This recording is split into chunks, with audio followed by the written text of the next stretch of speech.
Antidote comes from the ancient Greek word antidoton, which means given as a remedy. Antidote is a noun that can be defined as something that works against an unwanted condition to make it better. This can range widely from antidotes to snake bites or other poisons like poison ivy, or antidotes to anxiety, loneliness, and in the case of this video, an antidote to addiction. And at this point, you may be thinking of a physical antidote, such as a medication, natural remedy, medical treatment, or a combination of natural remedies for having antidotal benefits for healing an addiction. However, in this particular video, what you'll be learning about is a novel addiction antidote that you may have overlooked or not thought about previously. This is a powerful antidote for addiction that many have used, which has had miraculous results for countless individuals since the beginning of the addiction phenomenon in human civilization. It has powers that cannot be measured by modern science, and many think of this antidote as lame, weak, dogmatic, or even laughable. The antidote in question we're referring to is the love and light of the one infinite creator. This one infinite creator has been called many names: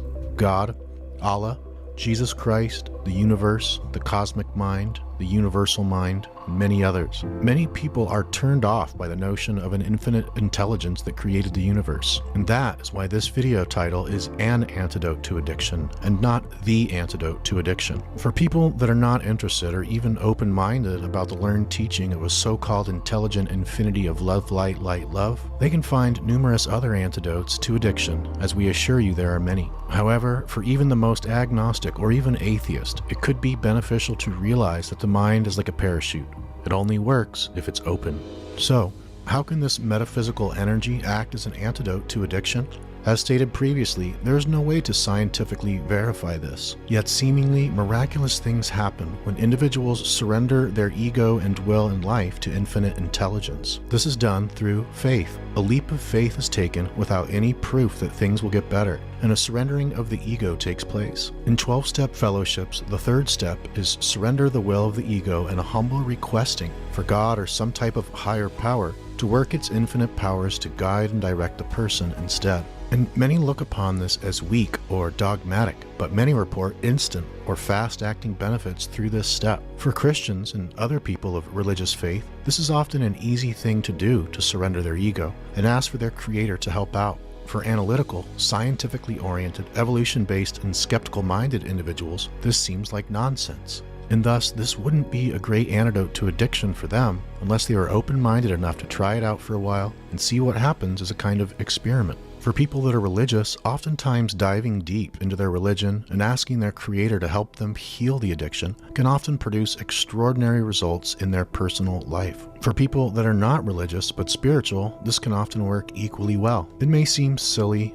weak, or like a total waste of time for many, but if they've been unable to heal from addiction on their own, then perhaps trying something new like this couldn't hurt. Perhaps nothing will happen, but it's doubtful an addiction would worsen from asking the divine guidance from a metaphysical perspective. Each person is unique, and each person is on their own journey and path, and thus each person gets to exercise their own free will in the way they wish. While there are many antidotes to addiction, for certain individuals, years and years go by, and despite their best efforts and motivation, they remain addicted, or they accomplish temporary sobriety, recovery, or abstinence only to relapse back into the addictive cycle. For many, religions have soured the concept of God and left a foul taste in their mouth. And for many, spiritual concepts have seemed airy-fairy and thus have also left a foul taste in their mouth. But for the people that are truly desperate to heal from addiction, perhaps their biases might be best laid down for an experimental test on the self.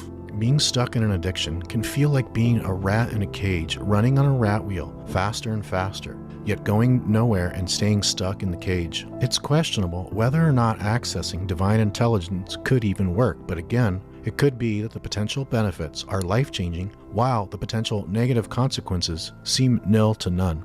And of course, addictions affect the brain and mind, so these elements should always be addressed as well, regardless of the chosen antidote protocol for attempting to heal an addiction and restore health. And yet, the spiritual antidote to addiction seems to be on the decline, and it's interesting that rates of addiction are on the incline in near proportion to the amount of spiritual decline. Each person gets to exercise their own free will in this matter, and no person is wrong for choosing to believe and utilize what they believe and utilize. Each person gets to choose whether they follow the path of their mind, heart, intuition, or even their creator. And each person learns lessons from the struggle and can always choose to either suffer more by their spin on their predicament or end suffering by the meaning they associate with their predicament.